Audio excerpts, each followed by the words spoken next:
What's up YouTube, it's Zyph here, and I would like to welcome you to my first GTA 5 video on the Xbox. So in this video, what I'm going to be showing you guys is a tutorial on how to get the Maserati. But before we get into all of that particular stuff, because it's just a little bit of information about what I've figured out about how cars spawn in GTA, I would just like to point out that this is my first GTA 5 video on my channel, and this is more of a thing on Xbox where I'm going to do this until the PC version comes out, because I'll record on that with some of my friends and stuff. For right now, on GTA 5, I might do a couple missions, I'll do some tutorials and stuff, but to get right into the information on this Maserati over here, here's my pimped out one, and then here's just a default one that I think I put insurance on just in case for some reason it exploded.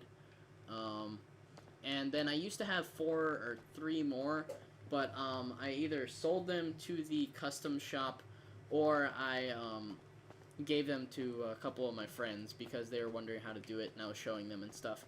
So that is about it for this little introduction thing. I'm going to get right into it in just a minute, so I'll see you guys in just a second. Okay, so now that you are back in this little informational part of the video on how I kind of figured this out after playing this for a period of time, because I'm only like level, what am I, 56?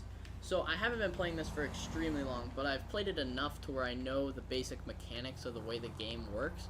So what I figured out is in this game there's like waves of cars that spawn, and so I think if you've seen these kind of tutorials before, people have said kind of similar things in different ways, but what I figured out from it is that there'll be 2 to 3 cars there'll be a lot of them. Like at periods of times it'll be a full lobby of just Dominators, or what's equivalent to a Mustang, and then there'll be like these SUV cars, and then there'll be those SUVs that have about $8,000 to $9,000 worth, which is what you fill up your garage with to sell later on. But the way this works is, as you guys saw, I had the $205,000 apartment with that 10-car garage. So while I was explaining that, I drove on over to the pier. So the best way to find cars is to go into parking lots, because the most amount of cars spawn in parking lots, because it's easier to get cars that people aren't driving around, because you could just pass it on the road and not even notice that that's the car you're looking for. So what I do is I come over to the pier where it has this big, huge parking lot that for some reason half of them are handicap spots, which I just now noticed. There's like, what is that, 4, 7, 9 there's 11, 12, 13, holy crap, this is a handicap parking lot. But anyway, as you can see, I think this is a 9F, I'm not, don't hold me accountable on that, but that might be a Cabrio or something. But what you do is there's usually about, I don't know, like 6 to 10 cars that spawn in here, just in this random locations, not like all next to each other or anything. And so what you do to reload this area is, like, normally, you know how you're driving down like the highway or something, or a big major road in this game, you'll see a different phase of cars. Like for some reason you'll see like 10 Dominators around you, or then you'll see like 10 SUVs, or there'll be a mix of 5 and 5 of different cars.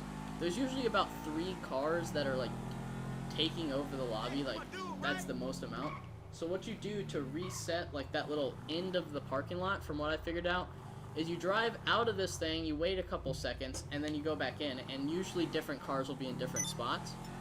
And so even though this car is a little bit rare, a bunch of people have had different issues with finding it, and this may be a little bit late of a tutorial, but this is more of a thing about getting ready for the PC version. So as you can see, there's different cars in this parking lot. Like there's an Infernus right there, which is a pretty expensive car, and so there's none over here in those handicap spots, and they're usually spread around this end of it. See, look, there's another Infernus. So there's probably going to be several Infernuses driving around, because that might be a car that's taking over the lobby or something. So that's just a little bit of what I've learned from that. All you do is you just drive up and down that pier, because different people have said that the lobby stays that way for different periods of time, which it does, but it usually reloads the area faster if you drive out of it and drive back in. So if I go back up here and drive back down to where it was, it'll have different cars in that area. And so instead of leaving the lobby and joining back into different lobbies in the same location, by changing where you spawn in and stuff, this just makes it a little bit easier with without having to go through the menu all the time. And so just because of when I do missions and stuff, like here's different cars, because of when I do missions, I usually puts me back into the world at nighttime. I don't know why, but that's usually how it is. And so that's actually when I found all of these. I'm not sure if that has anything to do with how they spawn, but like I think that's a comment. Yeah, I'm pretty sure. But I'm not sure if that has anything to do with how they spawn. That's just usually when I find them. But I've also found them like outside of parking lots. I've seen a couple people driving them around on the road, and just like taking it from them and selling it to them. Or as you can see on the map, there's the green car that Simeon or Simon, I don't know how to pronounce his name, like how he wants it. I'm not sure what car that is right now, but that's his high priority vehicle that you have to respray and sell to him. Sometimes it's the Ocelot 5620, which is the Maserati equivalent, like what I'm driving around right now. And sometimes it's just some random car that's worth a decent amount of money that he wants for some reason. So that's really about it on the informational part of it, about how I figured it out kind of stuff. But really, in order to find it, like, it's easier to find it when you're the only one in that section of the map. Like, since I'm on an invite-only world with just me on it, it's reloading the chunks more, or not really the chunks. I'm used to saying Minecraft reloading the chunks, but it's reloading the area where the cars will spawn. Like, here's a bunch of comments, or yeah, those are all comments, and so it just makes it easier when there's one person. Because if someone just got out of their car and was standing here and was like AFK or went to eat dinner and was just standing here with their car, it's not going to change the cars, because whatever's in your field of vision, it won't change the cars, because that wouldn't make logical sense for like this car over here, like this freaking, what is this, the Challenger equivalent in real life, I'm pretty sure.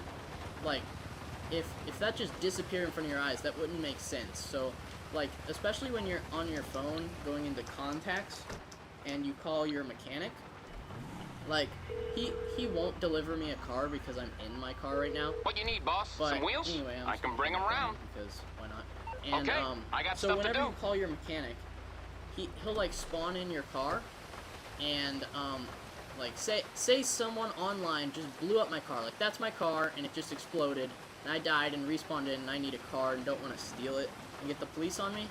Whenever I call the mechanic, the car won't spawn, like the car will not spawn where I'm looking.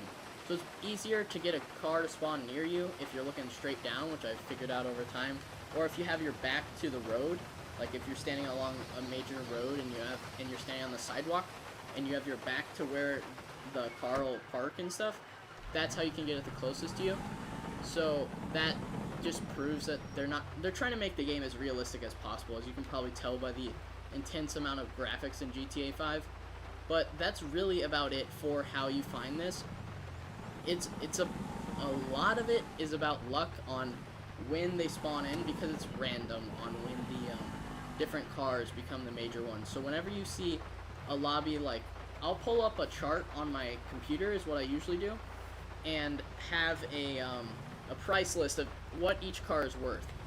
And so if I go out of here and say I don't want any of these cars, and I drive all the way out here to the end of this pier, and then want to drive back to reload the cars, and say, for example, a bunch of Gallivanter Ballers spawn in, and those are worth, I think, about 8,500 or 9,000 or something like that. And say I steal one of those, and I check my chart, and I'm like, oh, this is an expensive car. So I'll fill up my garage with all those cars while that's the car of the lobby at the time, or one of the 3 cars of the lobby. So, say, I don't know, for example, say this car over here, I wanted really bad for some reason. It's either someone was looking for it, or I wanted to sell it to the customs place. I'd go in, I'd steal it, just like how you steal any other car. So this is the Penumbra. It's nothing special about this car. I have one in my garage because I was trying to test all the stuff to get them out on it. But that's besides the point. But the difference between it is that whenever you're doing this, it makes it easier to find cars to sell in between missions or whatever you're doing with your friends or goofing around and stuff. And it also makes it easier to find rare cars. So, like, whenever you find a Maserati or Ocelot 5620 equivalent with, like, because it's not exactly a Maserati because they don't want like any copyright stuff. Like there's a Jaguar front, and there's just different parts from different cars, but it's the equivalent to the Maserati in this game, which you guys probably already know. But I'd just like to point out that it's an easy way to find rare cars. Like if you go over to the like if you open your map and you go all the way up to this top part where there's all those desert cars and dune buggies and tall trucks and stuff. Say there's a rare car you want to find in this area. Try to find a parking lot or an area where a bunch of cars park in a certain spot, and just go about the same distance this pier is away from it, and don't look back at it like that. How you see there's no cars on that side where they used to be. Just keep looking away from it and then drive back, and it reloads the entire like chunk of land in that area to be able to find rare cars. So that's basically my rare cars kind of tutorial thing for the Ocelot 5620.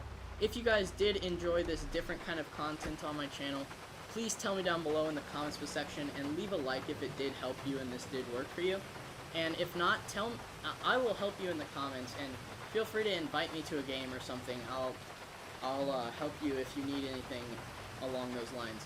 And my gamer tag on Xbox is the same gamer tag that I have for Minecraft, and my YouTube channel, it's Cyphalopagus. If you need help spelling it, just look at my channel name, it's right there.